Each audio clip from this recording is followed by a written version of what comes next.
Hey guys, welcome to another Q&A session from the Reaper blog. YouTube channel has passed 6,500 subscribers. Thank you guys so much. It's really cool to see so many people interested in the content that I'm making. If you haven't subscribed yet, you really should, because I'm putting out 3 videos every week helping you guys learn Reaper and be more efficient with your recording and mixing and editing workflows.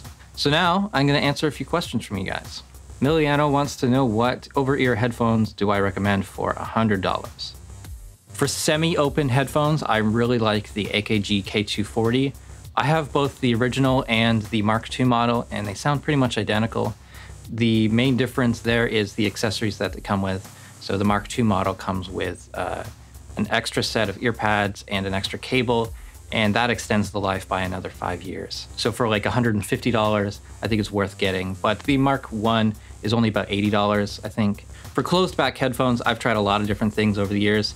The Shure's, the KRKs. Right now I'm using the Sennheiser HD280. They sound pretty good for most things, and they isolate really well. I find them a little weird for guitars. Overall, they're a good set of headphones that are very rugged, and they don't have a lot of the problems that I was running into with the Shure's or the KRKs. Those ones should be right around the $99 mark, and I think they're worth getting. They're kind of standards in recording studios now, and I think you know what you're gonna get. For about $100, there's a lot of different good options. Don't go too cheap, don't go too expensive, because headphones wear out. You know, maybe get yourself some good ones and your clients some slightly not so good ones, because those ones will get destroyed. Next question comes from Eric Chesick. Have you found any good synths or synth and plugin combos for pad design? I'm a big fan of Yuhi synths, like Tyrell. That's a great starting point for pad sounds. Synth 1 is another great one. So you run those synths into something like Valhalla Shimmer, and you get some really interesting evolving pad sounds from that. I'm also trying out Soundtoys Crystallizer. I think that's pretty interesting, but kind of weird. Sort of similar to Shimmer, but more of a delay than a reverb. As far as processing in the mix, I think it always needs EQ, and a bit of ducking compression can really help keep things clean in the mix. Next question comes from Tiki. How do you clear up horrible ringing frequencies on cymbals from the overhead mics when 4 notches don't do the job?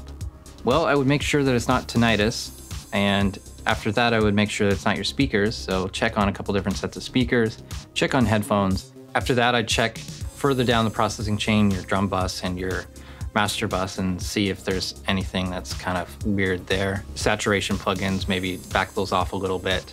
If I don't really like the sound of the cymbals in the mix, I will often reach for some samples to layer in at the most important points. Just like 1 or 2 good sounding samples, and alternate them or blend 2 together.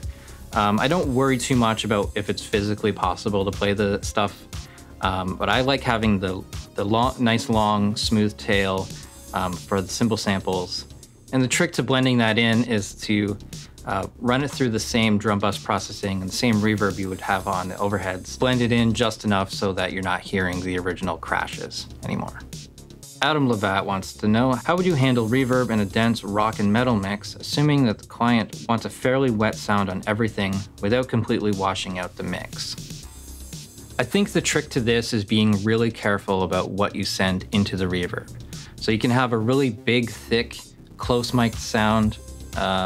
What you're sending into the reverb is actually very filtered and focused on what needs to be reverberant or what needs to be lush. So EQ, de-essing, multiband compression, all that stuff on the reverb track can really help. You might also want to use a single band compressor after the reverb, and then sidechain duck that reverb from the original source. So that would be like the lead vocal you could send into the reverb, but also put another send to input 3 and 4 of the like re-comp, and then duck the reverb whenever the vocal's going. That's something that's easier to show you than to explain. I think you probably already know all this stuff, but just a reminder and good information for everyone else. I think I'll put a video on how to do that sort of sidechain ducking for like lead vocals with lots of reverb. Ugligimus wants to know, do Do you think you'll ever go back to podcasting again? I did 7 years of the home recording show with Ryan, and it was great. I loved talking to him whenever we had the chance to, even when it was talking about impedance for the 10th time. It was still fun to talk to him, and I kind of miss that, but I'm having a good time making the videos here, so I'm gonna keep doing this. And if he wants to do a podcast and we both have time, I'll jump on and do a podcast with him. I've also been a guest on a bunch of different podcasts in the past year. Going back to before Reaper 5 was out, I was a guest on the BS Recording Podcast and talking about noise. And a little more recently, I did a show with Kenny Joya, Mixed Notes from Hell. And I was also most recently a guest on Recording Studio Rockstars, and that was a lot of fun. So I'm out there in the podcasting world as a guest, but I don't think I'm going to do a podcast for the Reaper blog or my other sites. If I never get back to the home recording show, I think we've had a good run. We did 250 episodes. So yeah, I think it's as good a spot to end as any. And that's it, guys. Thanks a lot for watching. Please subscribe to the channel if you haven't already, and send in your questions for the next Q&A. I'm doing these monthly, so send in your best questions, and I'll see you guys in the next video.